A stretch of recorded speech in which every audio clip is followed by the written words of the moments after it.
Louis XIV, Versailles, August 1715. His foot had turned black. The flesh split like overripe fruit, weeping pus and stinking of rot. Veins bulged beneath papery skin, pulsing weakly. A sickly sweet stench clung to the silks and marble decay masked in perfume. He moaned, a wet, rattling sound, like something dying slowly in a well. Court physicians circled him, pale and useless, hands shaking behind lace cuffs. None dared speak aloud what they saw. Necrosis, spreading fast, devouring the Sun King from the ankle up. Louis's breath came in gasps. Each exhale stank of metal and meat. His lips peeled, his eyes glassy. Sunken searched the ceiling for a heaven that would not come.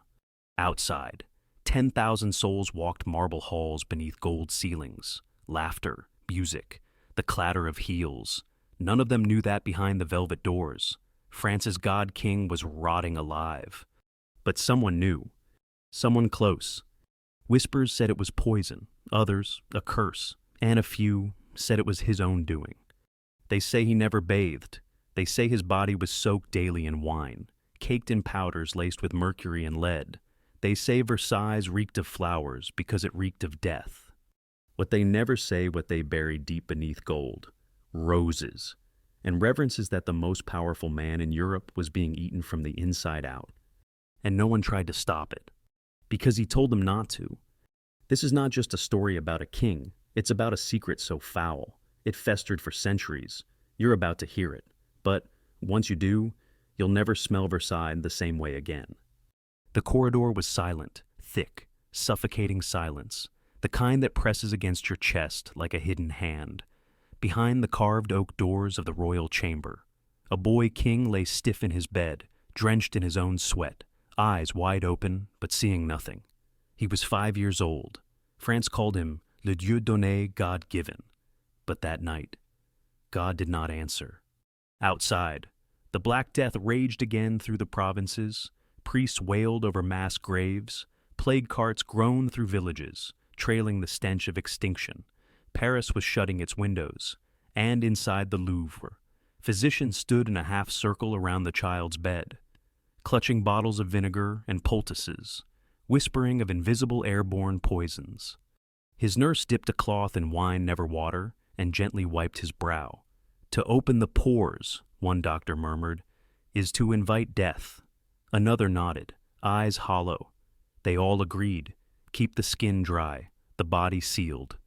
That was Louis's first lesson in survival. He didn't understand the logic, but he could feel it, the fear, the fragility of his body, the trembling reverence of those who touched it. To be royal was to be sacred, but to be sacred meant to be untouchable and untouched. As the years passed, the boy grew into a spectacle. Every movement, every breath, became part of a performance. He was watched at every hour, even while sleeping, when he ate. Others watched him chew.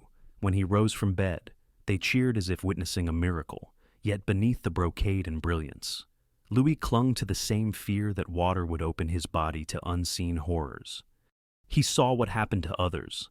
A cousin who bathed weekly died of fever before 30. A courtier who bathed in spring fell ill that summer and never walked again. The whispers were everywhere. Water brings death. Water thins the blood. Water carries the breath of hell. Louis believed it. His mother, Anne of Austria, kept him shielded, his skin never soaked, only brushed, perfumed, protected. When his first bath was demanded for his baptism, it was not cleansing, it was ritual. The water was blessed, perfumed with rosemary and thyme, poured in delicate drips over the crown of his head. He was lifted out before it touched his chest, and then he was dried in lavender-scented linen and anointed with sacred oils. The second time was worse. In 1660, as the drums of celebration echoed through Paris for his wedding to Maria Theresa of Spain, Louis was told he must submit to Spanish custom. He must bathe. A real bath, naked, submerged, exposed. He resisted. They say the chambermaids found him pale, fists clenched, pacing like a condemned man. The water, it will get inside. He whispered. His valet tried to reassure him the tub was silver. The water boiled and cooled. the herbs selected by priests, but nothing could still his hands. When he finally entered the bath, he shivered violently.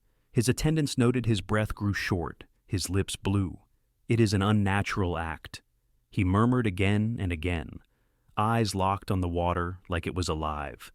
They scrubbed him gently, but the wine-soaked cloths lay nearby, ready, in case the bath proved fatal. He survived the night, but something in him shifted. The bath didn't cleanse him, it scarred him. And he never forgot it. Decades later, as France bowed lower to his glory and Versailles bloomed from swamp to marble, the third bath came. It was no celebration. Louis had begun to suffer piercing headaches that left him blind for hours.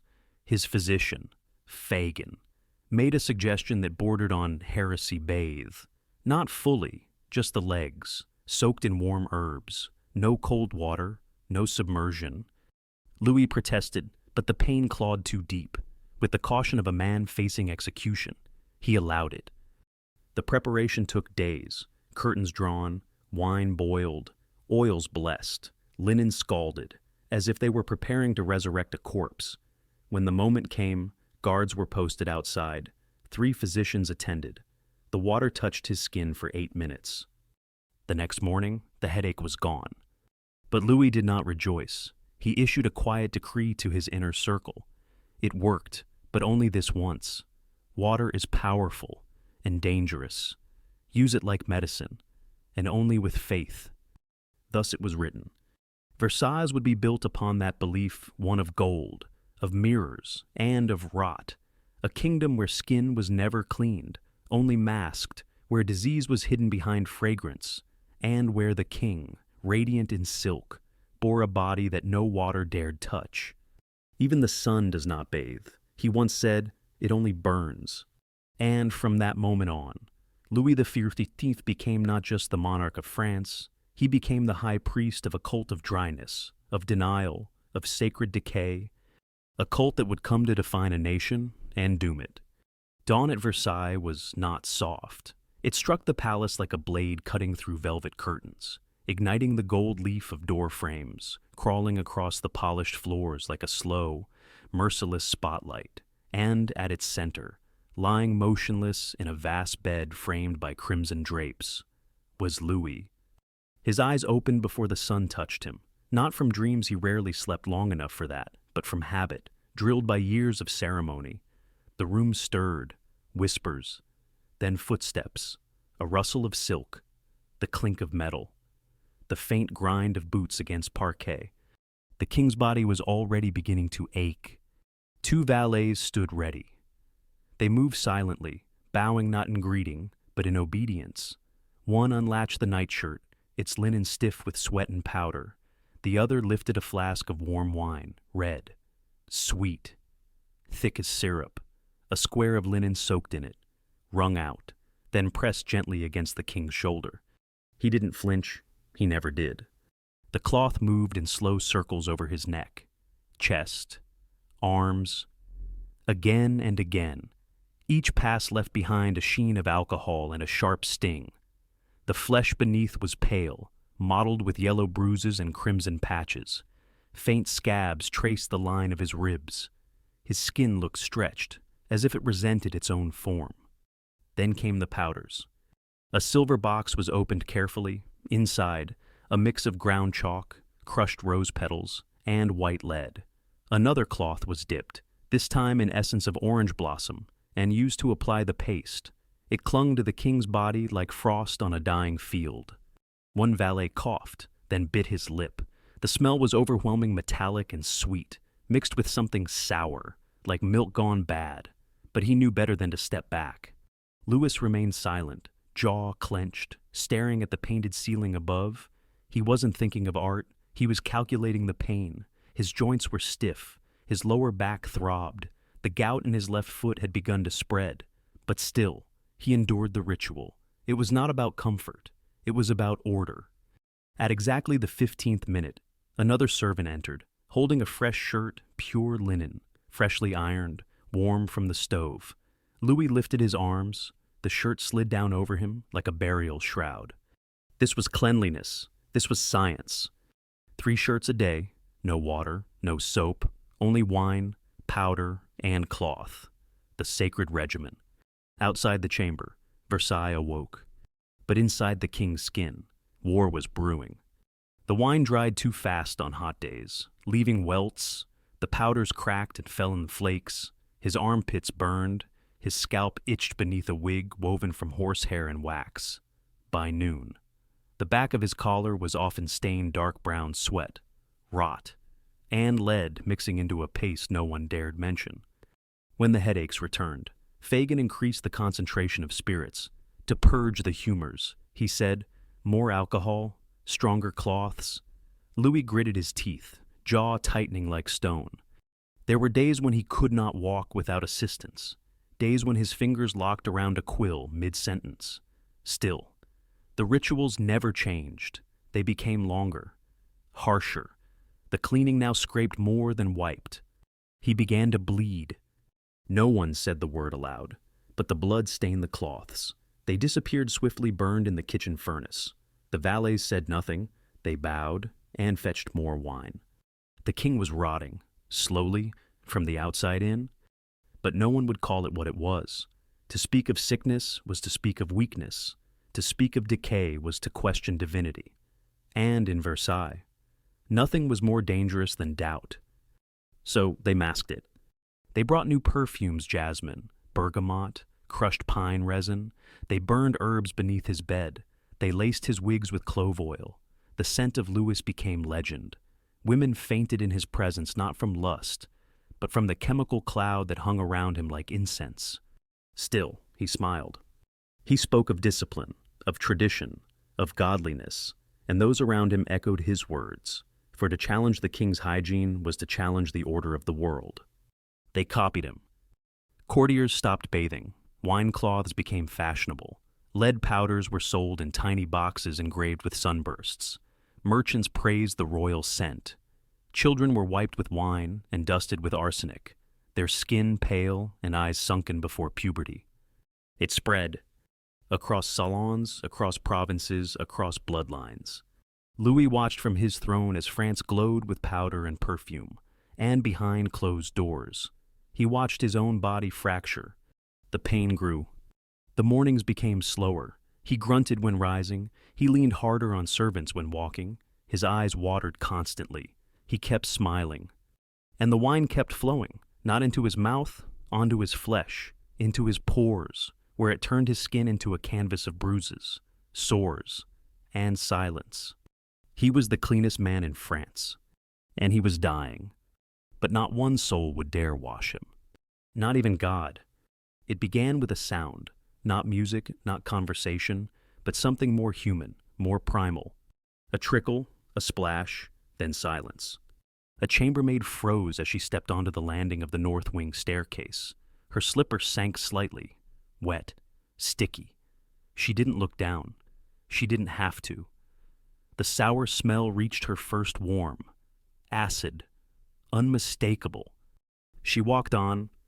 Versailles did not have plumbing. It had corridors of silk, ceilings carved with gods, fountains sculpted to resemble the kisses of nymphs. But beneath all that, beneath the marble, beneath the chandeliers, beneath the polished floors, Versailles stank. 3 toilets, 10,000 people. That was the ratio. Louis had his own, a carved chair lined with velvet, fitted with a silver bowl, cleaned twice a day by a man of noble blood. The queen had hers. So did the heir. Everyone else improvised. There were 300 commodes, mobile, scattered through halls and galleries. They were often full when that happened. People went where they stood behind curtains, behind columns, behind dignity. The smell was constant. In summer, it thickened, rot, wine, sweat, powder. Excrement all mingling into a scent no amount of rose petals could mask. They tried. They burned herbs in braziers. They stuffed flower pots with oil-soaked hay. They scattered citrus peels in the corners of rooms. It was not for beauty. It was for survival. Orange trees lined the hall of mirrors, not for their fruit, but for their scent. They masked the air like soldiers at a siege, holding back the tide of decay. Every breeze that passed through the gilded windows carried two things: perfume and putrefaction. At night, the halls whispered. You could hear it if you stopped walking, the creak of footsteps avoiding puddles, the brush of skirts soaked in something unspeakable, the quiet sobs of a maid cleaning with bare hands. It wasn't neglect, it was order. Louis had issued a decree once a week. Human waste would be removed from the palace grounds. Only then, not before, not after. On Wednesdays, carts rolled out behind the west gardens, loaded with barrels. The stench clung to them like tar. Rats followed them like worshippers. But still, Versailles glowed. Guests arrived in powdered wigs and gemstone shoes. Ambassadors from the east marveled at the light, the opulence, the mirrors. No one spoke of the stink. No one dared. To comment on the smell was to insult France itself. Louis moved often, from Versailles to Marly, from Marly to Fontainebleau, from Fontainebleau back to Versailles. He called them seasonal relocations. In truth, he was fleeing the accumulation of filth his own, and that of his court. But the filth followed. Each palace became a mirrored trap, the same routines, the same perfume-drenched walls, the same unspoken rules.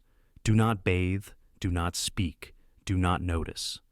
The king's own movements were carefully choreographed to avoid the worst of it. He walked on fresh rushes. He never entered a room before it was fanned. His meals were carried above ground, never below, where the servants and the waste shared walls. But even he could not escape completely. He once paused outside the salon of Mars. His face stiffened. A foul draft had crept under the door. He turned to his attendant. "Burn it," he said, voice flat. And within the hour, the entire salon was emptied, scrubbed with wine, and flooded with juniper smoke. No one mentioned it again. The worst irony. The most envied position at court, the most coveted role among lesser nobility, was not a general, nor an advisor, nor a poet. It was groom of the stool, the man who assisted the king's bowel movements, the man who held the cloth, who managed the commode, who whispered policy while Louis sat exposed, legs apart, pale and grimacing. It was an honor. To be there when the king defecated was to be trusted. To touch his body, however, sullied, was to be close to God. And yet he smelled. They all knew it. They all smelled it. The room went quiet when he passed, not from reverence, from breath-holding, from nausea barely stifled by lace handkerchiefs, from the lead and wine musk that clung to him like shadow. But they smiled, they bowed, they spoke of radiance. In private, they scrubbed their clothes, they wept from headaches, they vomited in garden hedges, but in public, they powdered more, they soaked themselves in lavender, they imitated his rituals: wine, cloth, powder, silence. That was the real Versailles. Not a palace, a theater, a stage dressed in gold, with trapdoors that leaked waste and actors who reeked beneath their wigs. And in the wings of this play, France watched. They saw the jewels, the glory, the rot, and they waited, some with envy, some with disgust, all with a growing question. What happens when the perfume runs out? What happens when the mask slips? What happens when the king finally smells like what he truly is? That moment was coming. They didn't know when, but they could feel it in the floorboards, in the air, in the thick, sweet, rotting breath of Versailles. The doors creaked open at precisely 8:30 each morning. Inside the royal bedchamber, golden sunlight filtered through embroidered curtains, slicing across the floor like a scalpel. A dozen courtiers were already waiting in silence, breath held, eyes lowered, not from reverence, but calculation. Rank determined everything here. Who stood closest to the bed? Who spoke first? Who dared to look directly at the king's waking face? The lever had begun. It was not a waking, it was a ceremony. Louis XIV did not simply rise, he ascended, even in illness, even as his skin cracked and his joints screamed. He performed the ritual with the discipline of a priest. A valet stepped forward and whispered, "Sire, it is time." Louis opened his eyes. There was no sleep in them, only routine, only pain. He didn't speak. Instead, he extended one pale hand toward the footman holding the chamber robe. The fabric slipped onto his shoulders with practiced ease. He sat up. slowly, legs dangling from the edge of the bed like carved marble too heavy to lift. Dozens of eyes watched his every movement. They saw the stiffness in his knees, the way his fingers curled too tightly around the armrest, the slow, deliberate exhale as he prepared to stand. But no one spoke of it. Pain was beneath the crown, beneath the mirrors, beneath the smell. Because it was there, too, the smell. Subtle at first, powdered, disguised, but unmistakable. A bitterness in the air, a hint of something rotting behind lavender and myrrh. It clung to the velvet curtains, the brocade cushions, the king's own throat. But no one flinched. Instead, the Comte de Noailles stepped forward and bowed low, waiting for the sacred honor of handing the king his shirt. A simple act, yet it signaled status. To dress the king was to touch power. To be seen dressing the king was to possess it. Louis lifted his arms. The linen shirt slid over his torso, revealing his chest for only a second. But in that second, the truth was visible yellowing skin, bruises blooming like shadows, a faint rash across the ribs. The room did not react. They could not afford to. He was God's chosen, his body, divine. To acknowledge its decay was heresy. And so, they breathed it in, the mingling of wine, lead powder, musk, old sweat. They smiled. They bowed. They told themselves this was beauty. A second valet stepped forward with a silver basin. Wine again, warm, steaming. Louis dipped his fingertips, rubbed them lightly together, then let the liquid fall away. No water, never water. The room remained frozen as his face was powdered, his wig arranged strand by strand, his lips touched with balm. A priest whispered Latin behind him. A physician watched from the corner, counting every blink. It was theater. It was devotion. It was denial, polished to perfection. And when Louis finally stood, fully dressed, the courtiers erupted into practiced applause. Not loud, just enough. A ripple of approval through silken sleeves, a nod to survival. Because every day he rose meant the sun still burned. Every groan muffled beneath lace meant France still lived. And yet, they saw it, in the way his ankles trembled, in how he leaned, ever so slightly, on the cane hidden behind the screen. Decay was setting in. But Louis turned it into myth. He spoke of divine breath, of how his scent was sacred, his routines ordained. My skin, he once told the Dauphin, does not sweat, it exhales royalty. And they believed him, or pretended to. Because what choice did they have? To stand beside him each morning, to inhale the perfume of death and call it virtue that was survival, to laugh at the jokes he no longer made, to admire the firmness in a voice now brittle, to imitate the habits that were killing him. This was the real monarchy, not governance, but contagion. One by one, they adopted his ways. They abandoned water, they embraced wine cloths, they dusted their skin in the same poisonous powders. Wives treated their husband's skin with chalk. Mothers perfumed their infants with violet mercury. Even stable boys carried pouches of camphor to conceal the stench of unwashed limbs. Versailles had become a church, and Louis, its dying god. By noon, he would retreat to his study. The lever ended, the theater dimmed, but the spell lingered. The courtiers would return to their wings, still basking in the aura of his nearness, still flushed with the high of proximity. They did not see what the priest saw, how he collapsed into the nearest chair, gasping, or what the valets whispered, how the cloths came away streaked red, or what the doctors feared, that the body beneath the crown was beginning to fail. But still, he rose, day after day, and they cheered, and they bowed, and they inhaled the rot. Because if the king could not decay, then neither could the kingdom. The mirror didn't lie, but no one at Versailles dared look directly into it. Not when the king entered. He moved slower now, not a stride, but a shuffle, measured and deliberate. His heels barely left the floor, the noise once crisp. Commanding was now the faint drag of slippers over silk rugs. The cane came later. First, it was the fingers. They had begun to curl without warning, like the limbs of a dying branch. Writing became difficult, eating, slower. He dropped a goblet at supper. It shattered, but the silence afterward was louder. Every face around the table froze. He did not apologize. Instead, he stared at the jagged glass like it had betrayed him. Later that night, his valet found him sitting alone by the fireplace, hands clenched so tightly his knuckles had turned white. On the floor beside him, the silver comb lay untouched. He had tried, and failed, to dress his own wig. "Sire," the valet whispered, kneeling. Louis did not answer. His eyes were locked on the flames. His skin glowed a soft orange, cracked, dry, flaking, behind the ears. Red sores had bloomed. The powders could no longer hide the wounds. The wine only stung. And still, he would not bathe. They begged him, in private. Fagin, the chief physician, even fell to one knee. "Let us cleanse the sores, Majesty. Let us soothe the skin." But Louis raised a shaking hand, palm outward, and whispered, "No. Water opens the flesh." Instead, they brought more wine. Stronger, hotter. The cloths came away pink, then red. They called it blistering, inflammation, reaction, but it was rot, quiet rot, patient rot.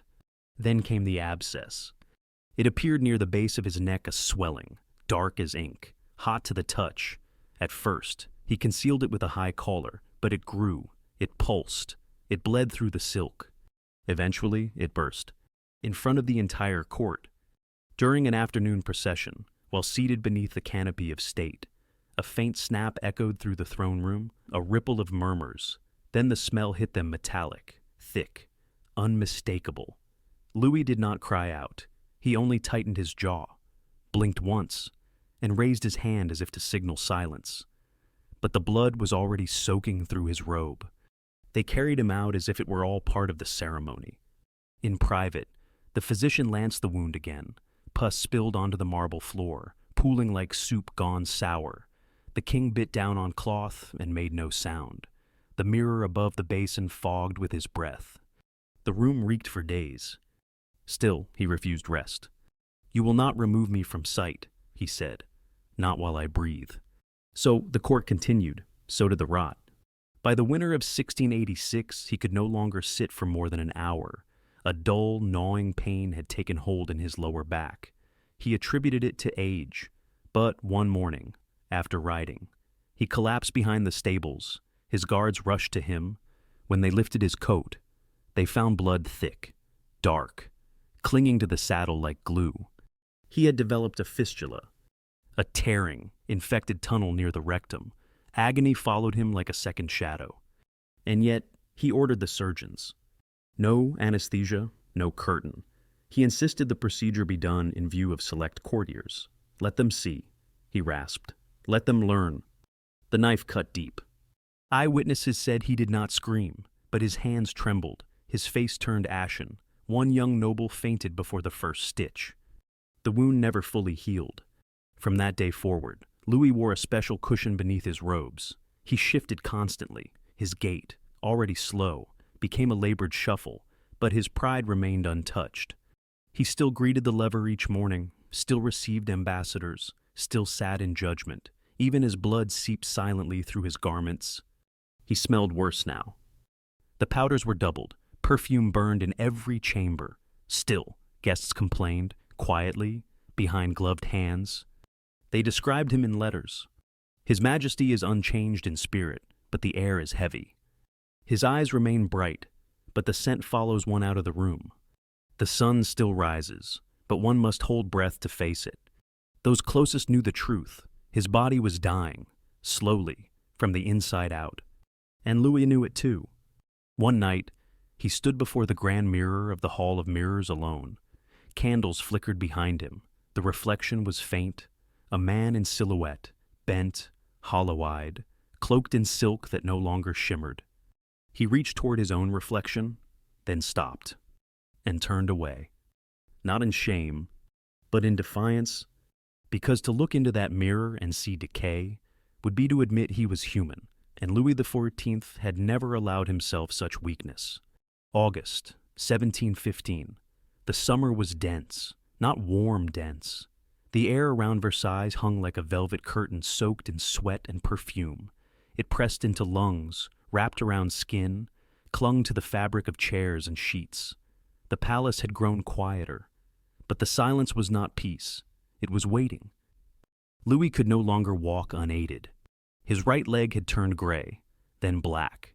The foot swelled grotesquely, its skin tight as leather, splitting in thin crimson cracks. When the bandages came off, the stench filled the room. Fagin called it gangrene. He spoke the word carefully, as though uttering it might hasten the rot. Louis asked only one question: can it be cut away? The physician hesitated, then shook his head. The king nodded. He had expected nothing less. His body had become a battlefield, but not the kind of war he understood. No enemy to crush, no banners, only silence, creeping inward. The courtiers still gathered, though fewer now. They no longer pressed close during the lever. They stood further back, beneath opened windows, hands pressed discreetly over scented scarves. The king no longer smelled of incense. He smelled of decay. He knew, and still he performed. He received ambassadors, his eyes, sunken but alert, his words, sparse but sharp. He met foreign eyes and made them believe. France remains strong, he said. So long as I draw breath, no one dared argue. But the servants noticed. He wore the same coat. Again and again, it hid the stain better. In the evenings, he no longer walked the gardens. He sat at the window, watching them instead. The fountains glittered under torchlight, but he knew what flowed beneath the sewers choked with perfume, with blood, with silence. It was not just his body dying. It was the myth. France had begun to shift. Whispers moved through salons, across provinces. Aristocrats returned to their estates, taking with them the rituals of rot-powdered infants, unbathed wives, lead-streaked cheeks, and violet-scented infection. But outside Versailles, people were watching. In the streets of Paris, the perfume sellers were booming, but so were the gravediggers. Children grew sick. Families buried their dead without knowing why. In the countryside, peasants mocked the rituals of the court, spitting into wine-soaked rags. Let them choke on their powders, they muttered. Let them die clean. And die they did. Small noble houses faded. Heirs failed to thrive. Stillbirths mounted. Some blamed curses, others, the Spanish bloodline. But a few saw the pattern, the cause. Rot masquerading as elegance. Even the foreign court saw it. Princess Lieselot of the Palatinate, married into the French family, wrote to her brother in horror. They do not bathe. They perfume themselves like corpses. I cannot bear the air in the salons. It is beauty in disguise, sickness in silk. She tried to warn them. No one listened, because to question the king's hygiene was to question the king. And now, the king lay dying. The blackness on his foot had crept upward, past the ankle, past the shin. The leg began to stink so violently that the windows were kept open at all hours. Maggots appeared. The servants burned herbs day and night. Still, the stench escaped. A priest stood at the door, waiting. The court moved slowly around him, faces tight, wigs wilting in the heat. Whispers grew bolder. He will not last the week. The sun is setting. But Louis still spoke. He called his heir to the chamber, a boy, pale, solemn, frightened. Louis gripped his hand, his own fingers now bone beneath thin skin. Rule with strength, he said. But remember, they follow what they see. That was his final lesson. Not love, not God, appearance. He died on the 1st of September, at 8:15 in the morning. The room was sealed, and the bells began to toll. Outside, a long silence followed, then something else. Breathing. The court exhaled. France exhaled. For the first time in 72 years, there was no king above them. The embalmers began their work. They cut open the chest. The organs were black, the stomach lining, burned, the intestines brittle with metal. His heart was removed and placed in a gold jar. His body, soaked in spirits, cracked at the touch. They tried to preserve him, but he was too far gone. And Versailles did not change. The rituals continued, the gowns, the powders, the wine. But something had shifted. The people had seen too much, smelled too much. They had watched the Sun King rot, and they remembered. Years passed, And then Paris burned. The revolution did not arrive with swords. It arrived with soap, with clean water, with the cry enough.